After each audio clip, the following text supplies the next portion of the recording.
Olá, eu sou a Beta Araújo do Justa Causa. E eu sou o João Neto, do Tinha Que Ser Preto Oficial.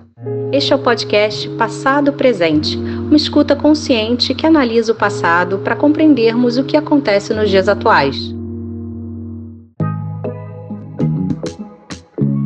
Machosfera, cyberbullying, masculinidade tóxica, misoginia, incel, perigo das redes sociais, red pill. Na última semana, esses temas tiveram bastante visibilidade em razão da série Adolescência, de 4 episódios, que tem como personagem principal um garoto de 13 anos, Jamie, que é acusado de homicídio. Se você tem criança ou adolescente em casa, o perigo está mais perto do que você imagina.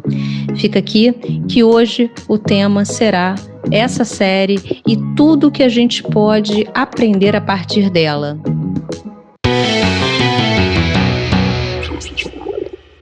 E aí, João? Oi, Beta. Oi, pessoal, tudo bem? A gente vem com essa discussão tão importante a respeito da série, que traz aí uma série de pautas que a gente está vivendo no dia a dia.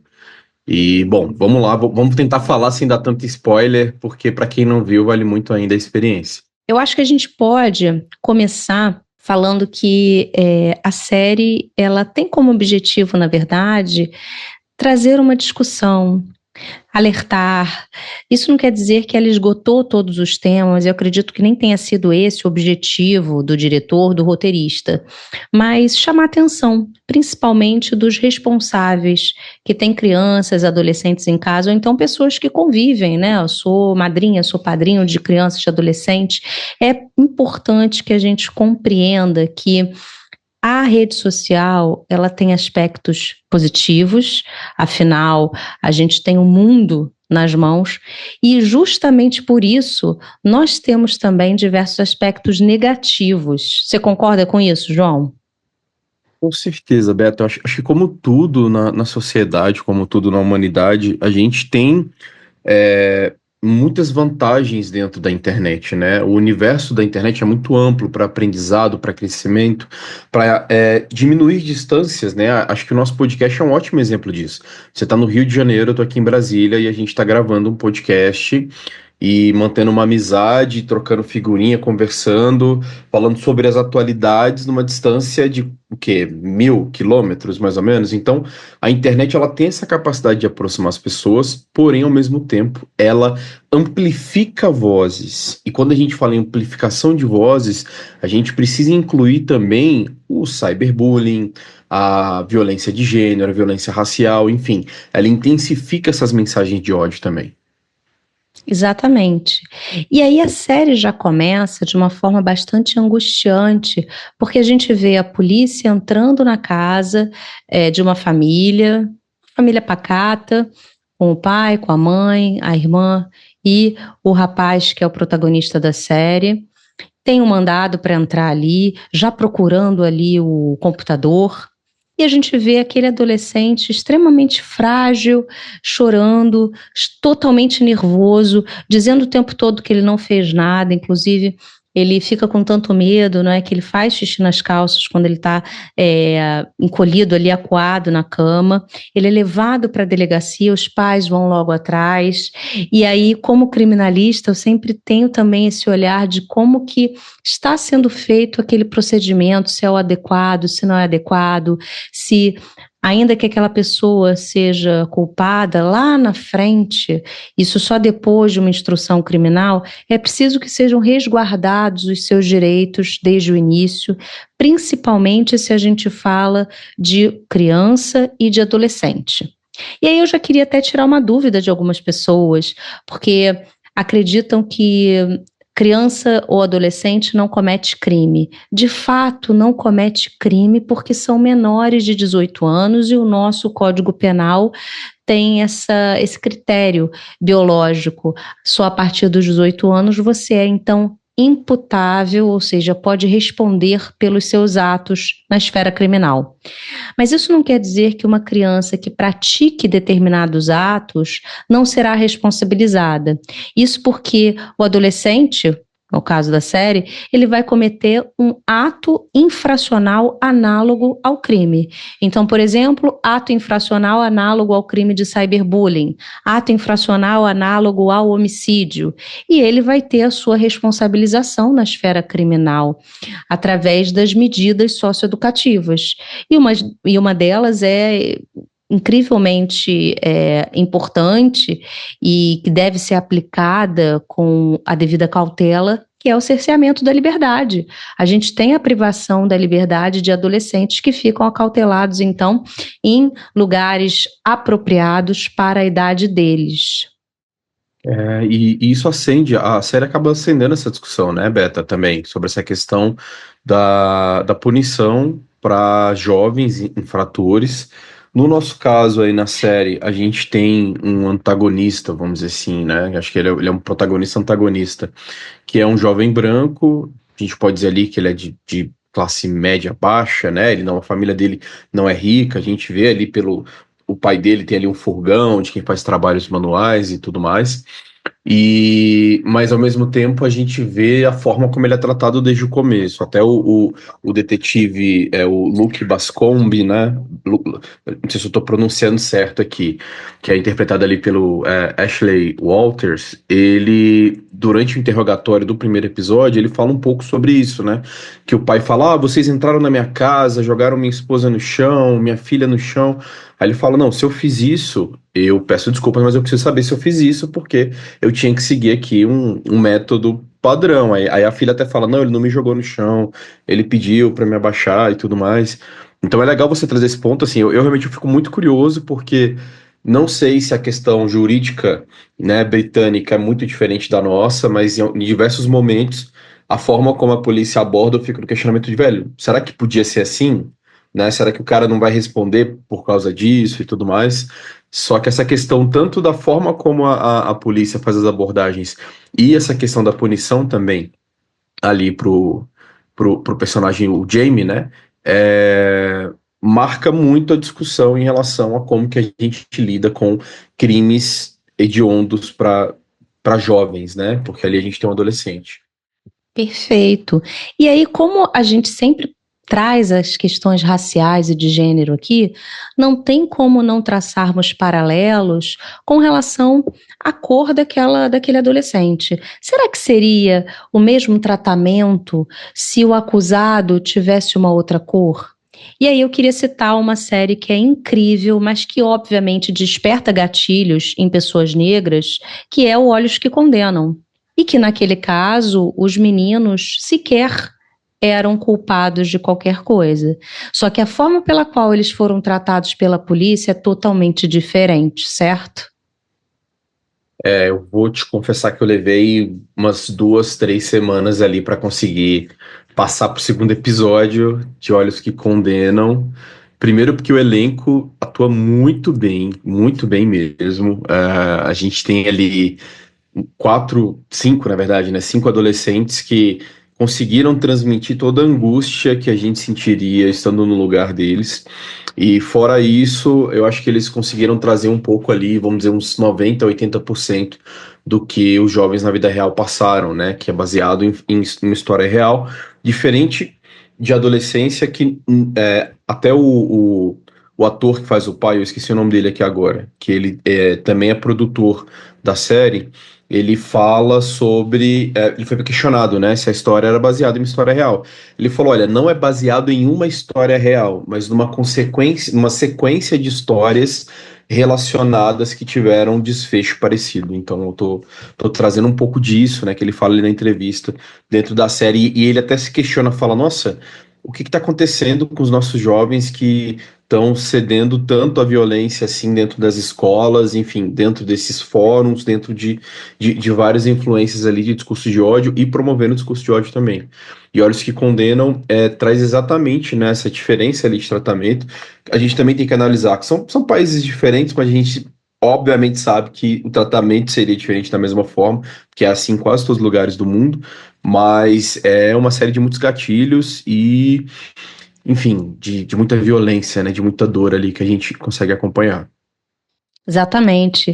O ator que você citou, João, que é o Stephen Graham, que eu pesquisei aqui para falar direitinho, ele é bastante conhecido, já fez diversos filmes e séries importantes, e ele sofreu bullying na escola, então desencadeou depressão. Então a gente precisa falar sobre esse tema, principalmente, eu volto a falar, se a gente tem adolescentes em casa, a gente pensa que deixando eles em casa, dentro do quarto, eles estão seguros. Só que eles não estão seguros se eles têm ali disponível a internet a todo momento. E aí eu falo sobre uma lei bastante recente e importante, que é com relação à proibição dos celulares no ambiente escolar. É incrível que a gente precise de uma lei como essa, porque deveria ser algo realmente intuitivo. Se você está na escola, você está ali para aprender o conteúdo passado pelos professores e socializar com as pessoas que estão ali, mas muitas crianças e adolescentes já ficam ali com a tela o tempo inteiro vidrado ali, né? Então é importante que a gente tenha e adote determinadas medidas. Eu queria começar falando sobre uma das coisas que a série aborda, que é a questão do compartilhamento de fotos sem autorização e a postagem do Jamie, que me incomodou bastante. Ele posta diversas imagens de mulheres adultas na página dele do Instagram. Então a gente já percebe a facilidade com a qual adolescentes acessam pornografia, que a gente sabe que é algo que causa dependência. A gente tem diversos estudos e diversos adultos falando sobre isso. E uma outra questão que ainda também é relacionada ao compartilhamento de fotos sem autorização da vítima é com relação à vítima, que era a Kate, que ela foi submetida ali a uma campanha de misoginia realmente, depois que um colega dela compartilha imagens íntimas sem o consentimento. E aí você pode imaginar, mas isso daí é só uma série. Não é. Volto a dizer que eu sempre trabalhei com direito criminal e eu já vi casos assim na vida real. Então a gente pode perceber o quanto que é importante falarmos sobre isso, porque na maioria das vezes acham que é uma brincadeira e que não vai dar em nada, mas dá, porque chega até o judiciário, a gente tem vara da infância e juventude, isso é seríssimo, a gente tem consequências traumáticas para aquela menina, né? E eu digo menina, mas eu acho importante a gente falar que meninos também são vítimas de extorsões relacionadas a nudes. Inclusive tem um termo que até bem pouco tempo eu não sabia o que era, João, que se chama sextorção, que são meninos abordados na internet, supostamente por uma garota bonita ali na foto, ela pede nudes e aí depois essa pessoa revela que é um homem e começa a extorquir esses garotos sob ameaça de exposição das fotos. Então, a gente pensa que as meninas estão vulneráveis, os meninos também estão. E isso até traz outro ponto, né, Beto? A questão da pedofilia online também. Porque esses meninos aí que acabam compartilhando as suas imagens, né, para esses perfis que vão ali buscar foto deles para chantagear depois, podem estar levando isso aí para algum outro tipo de fórum, algum outro tipo de crime, né? Pode estar acontecendo paralelamente a isso. Eu acho que você traz esse ponto muito importante, porque é o que a gente falou no começo do episódio, a respeito da internet ser uma ferramenta extremamente valiosa, acho que para todas as idades, principalmente para os jovens que estão ali aprendendo alguma coisa, enfim, para poder estudar, pesquisar um monte de coisa, mas ao mesmo tempo se torna algo extremamente violento, extremamente vil e perigoso. E eu acho que as pessoas acabam, até a série traz um pouco disso, né? A questão da família, a presença da família, para saber o que seus filhos estão acessando, o que seus filhos estão fazendo na internet. E eu ainda não tenho filhos, né? Claro, eu estou dando uma visão de filho, né? Porque eu fui um filho, fui um adolescente também, e, enfim, fui jovem, e acho que eu consigo trazer, assim como todo mundo está ouvindo aqui, o que a gente passou, né? Então é importante sim que os pais eles tenham um acompanhamento do tipo de coisa que você está tendo acesso. Você não vai conseguir, não é para vigiar, não é criar restringir nem nada disso, mas como é que você pode ter acesso a isso? Dialogando com seus filhos. É uma conversa.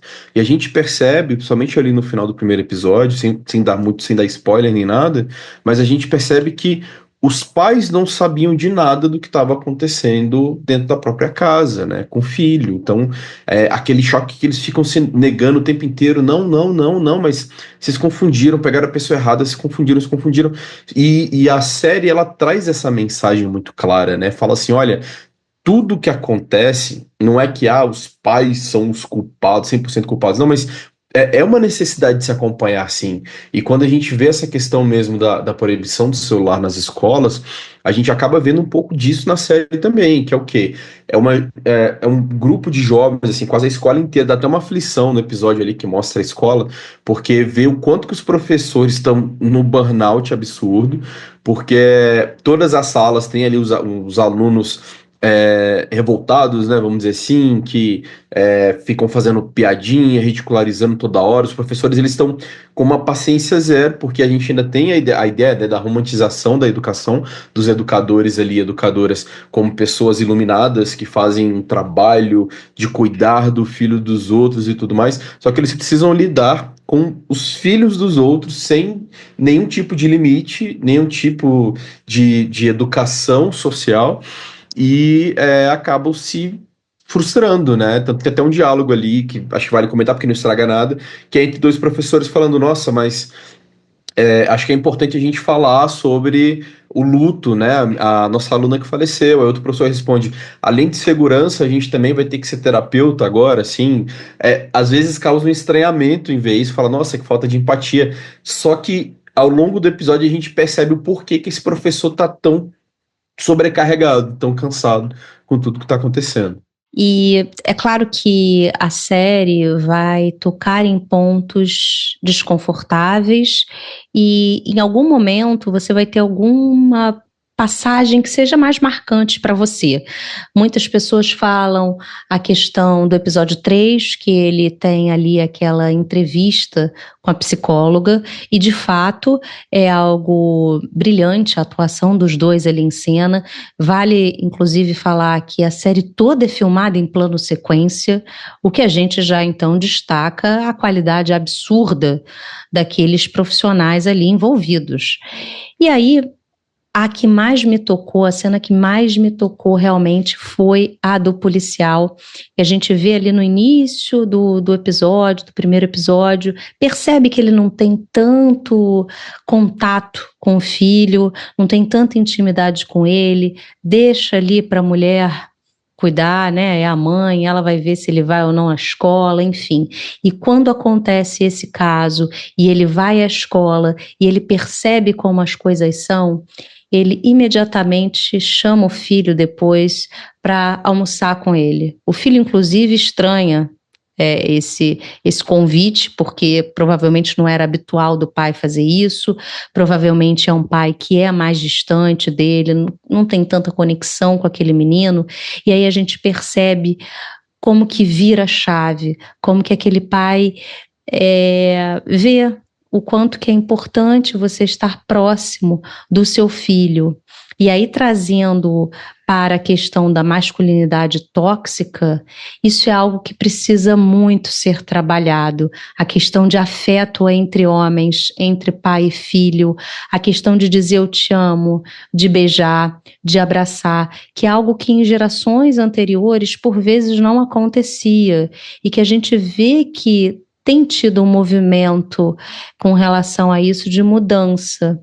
E aí, trazendo para a questão racial, a gente percebe o quanto também que é importante que homens negros estejam curados de todo trauma que já vivenciaram, de toda violência que já vivenciaram, para que eles criem também meninos que sejam sensíveis, sim, que chorem quando quiserem chorar, que tenham de fato afeto. Tem inclusive um livro do Stefano Volpe que eu acho belíssimo, né? Homens Pretos Não Choram, que vale muito a pena a leitura. Ele tem inclusive uma frase que é, se não me engano, chá de afeto, e aí ele coloca ali receita de afeto, algo assim, que ele coloca uma receitinha de como que é importante, então, que aqueles meninos sejam cuidados, da mesma forma que as meninas. A gente, às vezes, acha, né, que deve canalizar todo o amor, toda a questão sentimental para as mulheres e meninas, e a gente acaba esquecendo que aqueles garotos ali, eles têm as mesmas questões das meninas. Só que essa questão de meninos usam azul e meninas usam rosa acaba influenciando também nesse ponto. E aí, se a gente está falando de masculinidade tóxica, a gente também fala do outro lado da moeda, que é a consequência disso, que é a misoginia. Que tipo de homens serão esses garotos, né?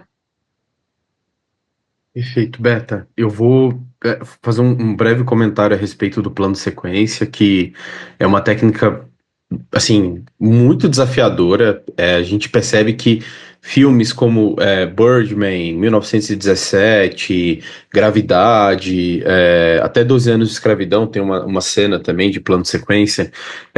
Já é muito difícil fazer isso num filme. O que dirá em uma série que cada episódio tem ali cerca de 50 minutos, 55 minutos. Então, como você mesma disse, daí a gente já pega um pouco da qualidade que essa série vai trazer pra gente, vai trazer para quem for assistir. Sobre essa questão do pai com o filho, e a gente acaba acompanhando ali que é bem isso, né? Ele entende um pouco que ele tem uma comunicação péssima com o filho dele, e ele tenta compensar ali já no final do episódio. O filho até, como você falou, estranha, fala, ué, mas você tem trabalho pra fazer, né? Você vai pra academia, você vai fazer outra coisa e tal. Ele, não, mas eu tô com fome, quero comer com você, e eles acabam saindo ali num clima de certa descontração, né? Se é que pode dizer isso naquele cenário todo que eles estão vivendo. Mas isso é muito bacana, e esse ponto dos homens pretos, né? Essa imagem que tem da falta de sentimento, ela é sustentada, claro, pelo racismo também, além do machismo, que já faz isso no nosso universo masculino, né? De que homem não pode chorar, homem não pode ter sentimento, homem não pode falar eu te amo, nem nada. Mas isso traz dentro do cenário masculino, mas também na questão racial, pela forma como os homens negros sempre foram representados, né? Naquela imagem bestial, naquela imagem de um ser bruto, de um ser não humano, né, que não tem direito ali a expressar os seus sentimentos. Eu também acho que isso está mudando, sim, um pouco. Eu acho que a gente ainda tem muito trabalho a ser feito, porque, infelizmente, parece que a cada 3 passos que a gente dá para frente, vem alguém tentando empurrar a sociedade inteira 5 para trás, né? Acho que a gente percebe muito isso, e até fazendo um vínculo com o que traz a série, que é essa ideia do misógino, né? Do misógino, do ódio às mulheres e do ódio a tudo aquilo que é relacionado ao feminino, né? Que enquanto para os homens os sentimentos são proibidos, para as mulheres é visto como aceitável e esperado. Então, se você chora, se você expressa ali seus sentimentos de alguma forma, se é associado a algo feminino, que automaticamente seria algo negativo, né, para um homem, assim. Isso, tem até uma série não, perdão, uma propaganda, se eu não me engano, da Dove, eu posso estar enganado, que é o Run Like a Girl, né? Corra como uma garota, em que levam ali meninos e meninas para um estúdio e perguntam, como é que um garoto rebate uma bola de beisebol? Aí o menino, a menina separadamente, eles vão e fazem. Agora, como é que uma garota faria isso? Pergunta pro menino, né? Aí o menino faz de um jeito espalhafatoso, assim, né? Todo desengonçado, todo delicadinho e tudo mais. E a menina, ela faz como ela mesma faria, porque ela é uma garota, né? Então, ainda dentro da mentalidade de muitas pessoas, vem essa ideia, né, de que associado a coisas femininas é algo negativo, é algo ruim, e para piorar tudo, ainda por cima, a gente tem esse cenário do incel, que é o que a série traz ali também dentro do universo do bullying, que é a sigla, né, do inglês, claro, traduzindo para o português, que é o celibatário involuntário, né? Que ele tem ali um celibato involuntário, ou seja, aquele cara que é virgem, que ele vai ser virgem pelo resto da vida. E a gente tem muito desses representantes, nessa imagem representada na internet, por quê? Não no sentido de que essas pessoas sejam mesmo, né, celibatários involuntários, mas é porque normalmente esse título está associado a um discurso de ódio às mulheres, de qualquer coisa que uma mulher faça que esse grupo não considere como uma, entre aspas, atividade feminina, é ruim, é errado e tudo mais. E a gente tem isso, Beto, tá passando de forma assim tecnicamente, vou falar supostamente sutil, porque não é nada sutil isso, mas pessoas reproduzindo esse tipo de discurso. Por exemplo, quando a seleção feminina de futebol vai ter um jogo, ou ganha um jogo, ou perde um jogo, e a lota ali de comentário de um monte de marmanjo ridicularizando a seleção feminina, velho, isso é uma postura total de ódio à mulher, porque tá só falando que o futebol não é coisa para mulher, a locução de jogo não é coisa para mulher, sabe? Assim, enfim, uma série de barreiras que ainda existem por aí. Aproveitando essa questão do movimento incel, não tem como não falar do Andrew Tate, que é citado na série. Eu não tinha o desprazer de saber quem era, então vejam como é que é importante uma série, né? Porque a gente acaba pesquisando, se aprofundando sobre os temas, e aí fui ver que o cara é um influenciador britânico que se autoproclama um misógino. Ele tem mais de 10 milhões de seguidores no X e ele ganhou uma notoriedade depois de participar do BBB britânico em 2016. Ele usa linguagens extremamente violentas para se referir às mulheres.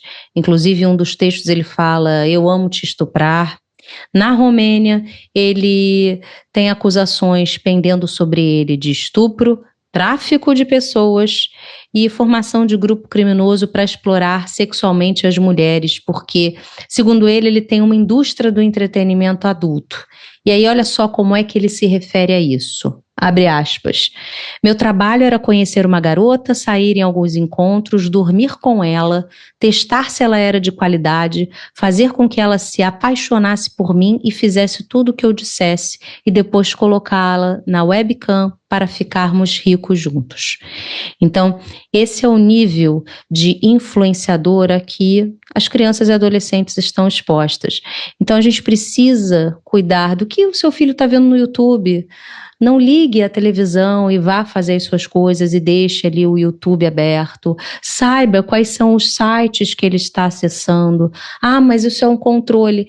É claro que tem que ter um certo tipo de controle. Você está falando de um menor de idade e você é responsável por ele. E aí aqui não é responsável só com relação à questão financeira, com relação à saúde física e mental. E eu lembro que enquanto advogada, eu preciso falar isso, o cyberbullying desde janeiro do ano passado, 2024, é crime. Então, pais de adolescentes ou de crianças, né, que são as menores de 12 anos, podem ser condenados na esfera civil. Claro que na esfera penal não, porque a gente sabe que a pena não pode ultrapassar a figura de quem cometeu o crime. Mas na esfera civil pode. Você tem indenização por danos morais, você pode ser condenado a pagar o tratamento psicológico da vítima, e isso acontece até aquela pessoa que é menor de idade completar os 18 anos, né? Ou seja, você em tese deixa de ser responsabilizado pelo seu filho, pela sua filha, quando completa 18 anos, mas até aquele momento você vai ter que arcar com isso. Então, e para além dessa questão financeira, você precisa cuidar da sua criança, do seu adolescente. Caso contrário, eu acredito que seria melhor que você não tivesse filhos, né? Porque é uma preocupação realmente constante, é um dever de cuidado que você tem que ter. O João trouxe aí algumas questões importantes e veja como é que está tudo linkado. A gente está falando agora de um cyberbullying, de uma misoginia, de grupinhos de WhatsApp de garotos falando de garotas de uma maneira chula, compartilhando fotos íntimas, que é crime. E a gente teve, por exemplo, o Daniel Alves essa semana sendo absolvido do crime de estupro. A gente teve também há um tempo atrás, e aí eu quero falar sobre esse caso rápido, da Ângela Diniz, da década de 70, que foi assassinada pelo Doc Street e que foi absolvido com uma tese de legítima defesa da honra e que, por conta do movimento feminista, com o slogan "Quem ama não mata", essa sentença conseguiu ser revertida para uma sentença condenatória. E até bem pouco tempo atrás, essa tese de legítima defesa da honra do homem, né, que é macho e que precisa ali defender a honra por conta de uma traição, ela só caiu agora há pouco, porque o STF agora proibiu que ela seja usada em defesas de julgamentos de feminicídio. E até esse caso do Daniel Alves, né, pelo que eu vi, ele não foi absolvido porque ele é inocente, é porque o tribunal considerou que o depoimento da vítima não era o bastante para manter ele preso, né, apesar das imagens, apesar de tudo mais, enfim, né, Beto, acho que você é melhor do que eu para falar sobre isso, mas esse cenário que a gente vive é um cenário, acho que cada vez mais preocupante, principalmente para quem tanto quem está vivendo quanto quem está preparando quem vai viver, né? E acho que essa ideia de que não posso ah, tirar a liberdade do meu filho, da minha filha, olhando o que ele faz na internet e tudo mais. Só que, gente, isso é o papel de quem? É papel dos pais fazerem isso, é ver, acompanhar e saber o que está acontecendo, porque hoje em dia as redes sociais, as principais redes, elas estão nas mãos de pessoas específicas. Você vai ver ali que o Instagram, Facebook, o WhatsApp tá na mão do Mark Zuckerberg. O Twitter, né, atual X, prefiro falar Twitter ainda, que X para mim faz o menor sentido. O Twitter tá na mão do Elon Musk. E são pessoas que estão alinhadas com um discurso específico, um discurso ali de extrema direita, um discurso que se passa traz esse discurso, né, de conservador, só que na verdade alimentando o discurso de ódio. Tem até um print recente de um rapaz que ele perguntou para a inteligência artificial ali do Twitter sobre perguntando assim, por que que os perfis de direita aqui no X eles têm menos alcance do que os perfis de esquerda. E nisso a inteligência artificial respondeu para ele. Eu sinto lhe dizer, assim, falando de forma bem troncha, né? Porque não foi exatamente isso que ele falou, mas a mensagem foi essa. Eu sinto discordar de você, mas na verdade os perfis de extrema direita têm mais alcance do que os perfis de esquerda. E isso é uma coisa muito óbvia, né? Que a IA do X lá, o Grok, ele falou isso. Porque é do interesse dos donos das redes sociais. Se a gente parar para pensar, o YouTube, há cerca de 10, 11, 12 anos, ele estava alavancando uma série de conteúdos de vídeos, né, dando aquelas indicações ali na página principal, conteúdos conservadores, conteúdos ali que eram associados a quê? A discurso de ódio contra as mulheres, né, tipo a alimentar a ideia da submissão feminina e questões raciais também, que traziam ali passeatas da KKK, dentre outras coisas. E ele foi até muito criticado, a plataforma foi muito criticada na época, só que isso se perpetuou ali de forma um pouco mais disfarçada, porque as indicações continuam aparecendo, mas naquela lateral, né, sem ser necessariamente na página inicial. Então, é preciso ter muita atenção, é preciso ter muito cuidado, porque por mais que você, se estiver ouvindo aí, falar, não, eu sou uma pessoa conservadora, eu acredito nessas coisas, né, né? Amigão, o que tá aparecendo ali pro seu filho não é falando que ele tem que ir pra igreja, mostrando para ele como que monta uma arma e de montar uma arma para ir numa escola para fazer uma besteira é um pulo. De repente você vai estar aí igual o pai do personagem da série descobrindo isso da pior forma possível. Então é preciso sim acompanhar as redes, porque pra gente já tá difícil, né, Beto? Acho que pra adulto já é complicado, até com esse micro prazer, né, que o feed atual do Instagram, do TikTok, ele traz pra gente, que é esse negócio de você ficar 1 hora, 2 horas sem perceber, só descendo o vídeo ali, porque são vídeos curtos, vídeos de no máximo 1 minuto, e coisas cada vez mais bestas, mais vazias. Eu confesso que eu tenho tentado me afastar um pouco do celular, e isso acaba me prejudicando ali no Tinha Que Ser Preto, porque eu não posto tanta coisa, mas eu tô tentando me afastar porque tá um cenário cada vez mais bizarro, né? Acho que a gente está caminhando para um colapso climático, político, social e digital também, porque se para adulto já está complicado, imagina para jovem. Contigo nessa, João, também tenho me afastado um pouco mais daquela necessidade de postar tudo nos stories, o que você está fazendo em tempos reais. Isso acaba prejudicando o que você está fazendo, né? O seu tempo em família, enfim. Então, eu tenho postado realmente só questões que tenham relevância com a página, e é isso, sabe? Porque aí a gente delimita também um tempo para isso, e a gente sai dessa questão de ficar ali nas redes sociais e viver um pouquinho, que eu acho mais importante, né? Então faça isso, seja amigo, seja amiga do seu filho, é muito importante, tenha diálogos em casa, veja como ele está, mudanças repentinas de comportamento também são um sinal, por vezes ele não vai te procurar para falar as coisas, então você tem que estar atento a isso, se atualize com relação a vocabulários, a emojis, vários ali na série aparecem, que a gente às vezes acha que são inocentes, mas que não são, porque tem um significado. Plataformas ou então lugares ali de troca de conversas, como o Discord, veja o que está acontecendo ali com ele. A gente precisa ter toda a segurança e proteger a criança e o adolescente. Esse daí é o dever de todo mundo, não só de acordo com a Constituição, ainda que não tivesse isso escrito. Acredito que seja algo realmente intuitivo. A gente precisa protegê-los porque são pessoas em formação. E pense também no exemplo que você dá para essa criança e adolescente dentro de casa, porque nesse período aí ela é uma esponja e vai também ver e absorver as pessoas que estão mais próximas a ela. Então vai ser você, pai, você, mãe, ou esse influenciador aí, como o Andrew Tate, certo? Perfeito, Beto, é isso, pessoal. Atenção às redes sociais, porque elas não estão mais separadas da vida não digital. Tá tudo mais do que interligado. Não à toa tá todo mundo com o celular na mão o tempo inteiro. Tenho certeza que a gente vai voltar a falar sobre essas questões, porque a tecnologia nos permeia, e eu me despeço hoje aqui falando para vocês realmente tomarem cuidado com essas questões, e até a próxima, até semana que vem. Valeu, Beto. Valeu, pessoal. Até o próximo encontro.